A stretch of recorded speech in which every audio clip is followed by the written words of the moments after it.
Do you remember that feeling? The pure, undeniable electricity humming in the air. That sense that every matchup was a historic, must-see event you had to witness firsthand. Just 2 years ago, when Caitlin Clark stepped onto the court at Crypto.com Arena, 19,000 screaming fans literally packed that building to the rafters. It was a golden era for women's basketball. The business was booming like never before. Gear was flying off the shelves faster than they could print it. Revenue for the owners felt completely unstoppable. Every road game felt like home. Every single arena was a sellout. But today, we are facing a very different and honestly terrifying new reality. A reality that should have every WNBA owner sweating in their luxury suites. Welcome back to WNBA Pro. Today we are exposing a massive, league-altering problem. The front offices are desperately trying to hide. Fans are furious. The trust has been completely shattered. What is happening now with ticket sales for the Indiana Fever versus the Sparks is just the tip of a dangerous financial iceberg. Injuries. Rumors are swirling. But wait, there are actually no reported injuries right now. Allegedly, we are entering this game with breaking news that is sending shockwaves through the fan base for all the wrong reasons. For the first time since early last year, the Fever front office submitted a completely clean injury report. You heard right, 0 reported injuries. The entire roster is supposedly 100% healthy and ready. On paper, this should be a moment for a massive celebration. Fans should be flooding sites, rushing for seats to see their full team. But what is the actual reaction from Fever Nation? Chilling silence. Or even worse, complete and utter disbelief. Caitlin Clark fans do not believe a word coming from Coach Stephanie White or anyone else in the Indiana franchise. Looking at their track record, can you really blame them? The wounds from last season's mismanagement are still wide open. Minutes restrictions for everyone. Is Caitlin Clark going to be limited because of this ghost back issue? It is not a back issue. They say it is just realignment. Is Monique Billings coming back to the starting lineup? Or are we putting her on a restriction too? Will Aaliyah Boston sit the fourth quarter again? Is she still restricted? Fans feel they were systematically lied to. Remember the constant drama over Caitlin Clark's so-called injuries? Those ghost back issues that were suddenly rebranded as just an alignment problem? Remember that national broadcast where she had to leave the bench twice for the locker room? Now fans see this clean injury report and ask hard, cynical questions. Is Caitlin on a secret, unannounced minutes restriction? Is Monique Billings getting fully integrated? Or will she be heavily restricted while she is on the court? Is Aaliyah Boston going to mysteriously sit the entire fourth quarter again with the game on the line? The Fever injury report. It has been 2 years since they had no injuries. I am still living with the PTSD. Are you absolutely sure?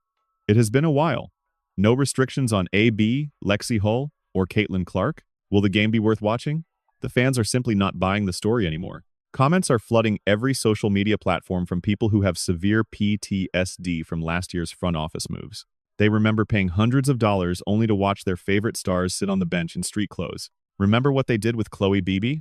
They called her injury-free one day, hyped her return, then threw her back on the list at the last minute. That is not just poor management. That is a direct, calculated manipulation of fans who spend hard-earned money on travel and hotels to support this team. The Fever completely lost the trust of their audience, and they have nobody to blame but themselves.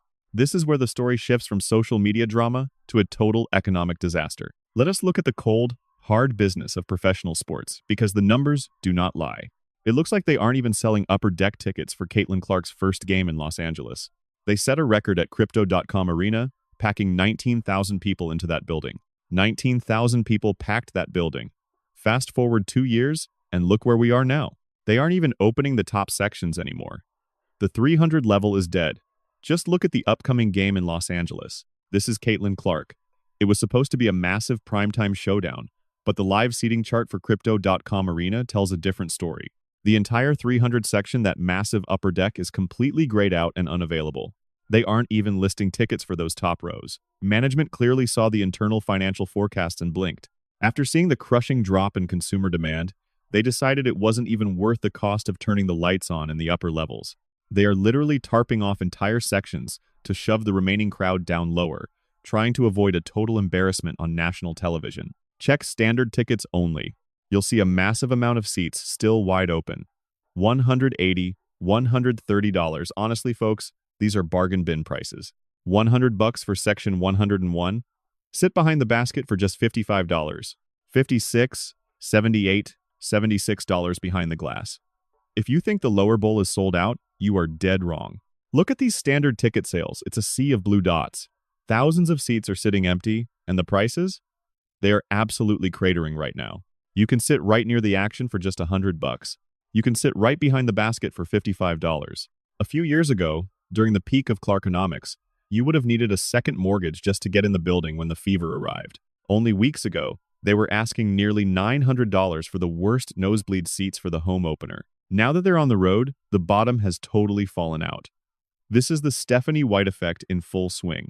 But these financial wounds are bleeding far beyond Indiana.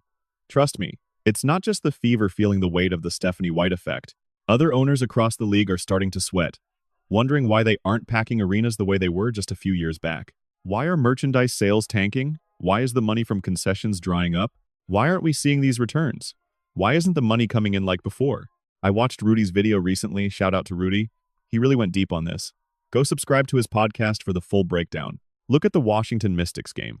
This isn't just one team, it's a massive economic warning sign for the entire league. Think about the business narrative here. The WNBA has been chasing historic revenue growth, pushing for new expansion teams, and spending big on branding, funding a new collective bargaining agreement, while eyeing a monumental $900 million jump in media rights value. You won't land a billion-dollar media rights bag when your flagship franchise is alienating its loyal fans and playing in empty West Coast arenas. Owners across the league are officially panicking. Management in Atlanta is looking at a State Farm arena, where empty seats outnumber the fans. The Washington Mystics are seeing attendance numbers drop off a cliff.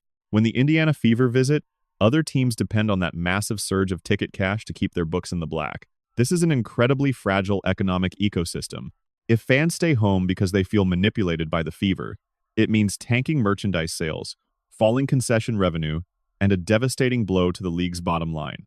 You simply cannot afford to play games with your customers. When you lose the trust of the fans, you lose the television ratings, and then that $900 million media dream turns into a nightmare. Now, back to the hardwood. We actually have a really fascinating basketball matchup on our hands. If the Fever finally let their stars play without those invisible restrictions, a lineup of Caitlin Clark and Kelsey Mitchell is deadly. Sophie Cunningham, Monique Billings, and Aaliyah Boston have championship potential, but they actually have to go out and execute. Sophie Cunningham needs to step up in a huge way for them tonight. We need to see her out in the fast break, catching those elite full-court passes from Clark and knocking down open threes rather than getting bullied on defense. The Los Angeles Sparks have a tall, physical front court that's going to push Indiana's toughness to the limit in the paint. This is going to be a massive test on the hardwood, but the real battle isn't on the court tonight. The real test is happening inside the front office. Can the Indiana Fever fix the damage they've done to their brand? Can they prove to everyone that their players are actually healthy and ready?